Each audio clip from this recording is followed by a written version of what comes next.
ಕೋಕ act ಹಾಕದೆ organised crime ನ ತಡೆಯೋದಕ್ಕೋಸ್ಕರ. ಆದ್ರೆ ಅಂತವ್ರಿಗೆ ರಾಜ ಮರ್ಯಾದೆ ಸಿಗ್ತಾ ಇದೆ ಅಂದ್ರೆ ಏನರ್ಥ ಸರ್ ಇದಕ್ಕೆ? ಅದನ್ನೇ ನಾನು ಹೇಳಿದ್ದು ಲ್ಯಾಪ್ಸಸ್ ಅಂದ್ರೆ. ಆ ಲ್ಯಾಪ್ಸಸ್ಸು ಆಗದಾಗೆ ತಡೆಯೋದಕ್ಕೆ ಏನ್ ಕ್ರಮ ತಗೋಬೇಕು ಅದನ್ನ ಮುಂದೆ ತಗೊಳ್ತೀವಿ.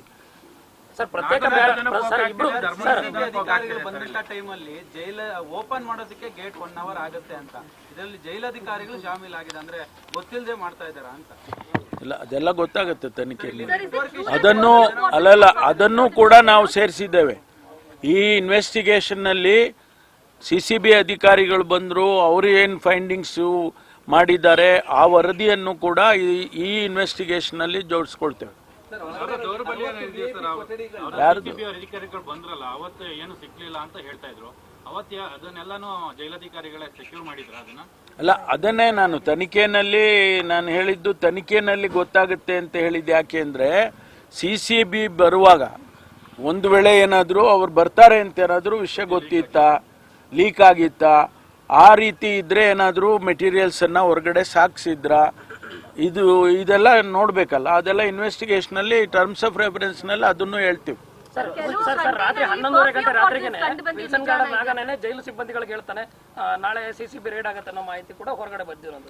ಅದನ್ನೆಲ್ಲ ಫೈಂಡ್ ಔಟ್ ಮಾಡ್ತೀವಿ. ಇಲ್ಲೊಂದಷ್ಟು ಜನ ಆರೋಪ ಮಾಡ್ತಾ ಇದಾರೆ, ನಮಗ್ ಸಿಗ್ನಲ್ ಸಿಗಲ್ಲ ಜೈಲಲ್ಲಿ.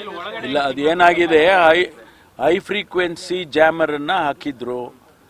ಅದು ಇಲ್ಲಿ ಸ್ವಲ್ಪ ಹೆಚ್ಚು ಏರಿಯಾದಲ್ಲಿ ವರ್ಕ್ ಆಗ್ತಿರ್ಲಿಲ್ಲ ಫೋನ್ಗಳು ಅಂತೇಳಿ ಅವರೆಲ್ಲ ಕಂಪ್ಲೇಂಟ್ ಮಾಡಿ ಬಂದು ಮನವಿಯನ್ನು ಕೂಡ ಕೊಟ್ಟಿದ್ದಾರೆ. ಅದಾದಮೇಲೆ ಫ್ರೀಕ್ವೆನ್ಸಿಯನ್ನು ಕಡಿಮೆ, ಯಾಕೆಂದರೆ ನಮಗೆ ಈ ಏರಿಯಾ ಇಂಪಾರ್ಟೆಂಟ್ ಅಲ್ಲ, ಅದಕ್ಕೋಸ್ಕರ ಫ್ರೀಕ್ವೆನ್ಸಿಯನ್ನು ಕಡಿಮೆ ಮಾಡಿದರೆ, ತುಂಬ ಕಮ್ಮಿ ಮಾಡಿದ್ರೆ ಜೈಲಿನಲ್ಲೇ ಎಲ್ಲ ಫೋನ್ಗಳು ವರ್ಕ್ ಆಗುತ್ತೆ. ತುಂಬಾನು ಕಮ್ಮಿ ಅದು ಫ್ರೀಕ್ವೆನ್ಸಿ.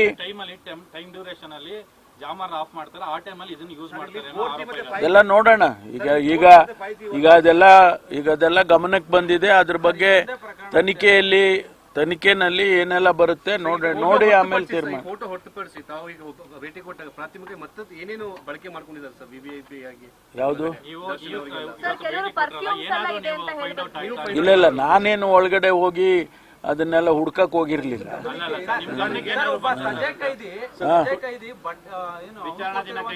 ಯೂನಿಫಾರ್ಮ್ ಬಿಟ್ಟು ನಾರ್ಮಲ್ ಡ್ರೆಸ್ ಅಲ್ಲಿ ಇರ್ತಾನೆ, ವಿಚಾರಣೆ ದಿನ ಕೈದಿ ಹೇಗಿರ್ತಾರೋ ಅದೇ ರೀತಿ ಇದಕ್ಕೆ ಯಾರು ಹೊಣೆ? ಅದೆಲ್ಲ ನೋಡೋಣ. ಎಲ್ಲ ಒಂದೊಂದು ಕೂಡ ತಾವೇನ್ ಹೇಳಿದಿರಿ ಅದನ್ನೆಲ್ಲ ತಮ್ಮ ಸಲಹೆಯನ್ನ ಬಹಳ ಗಂಭೀರವಾಗಿ ತಗೊಳ್ತೀವಿ.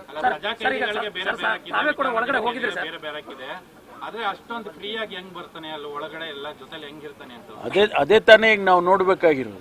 ಬ್ಯಾರಕ್ 1, 2, 3 ಹೆಂಗೆ ಓಡಾಡ್ತಾರೆ ಅದೆಲ್ಲ ಈಗ ಚೆಕ್ ಮಾಡ್ಬೇಕಲ್ವಾ?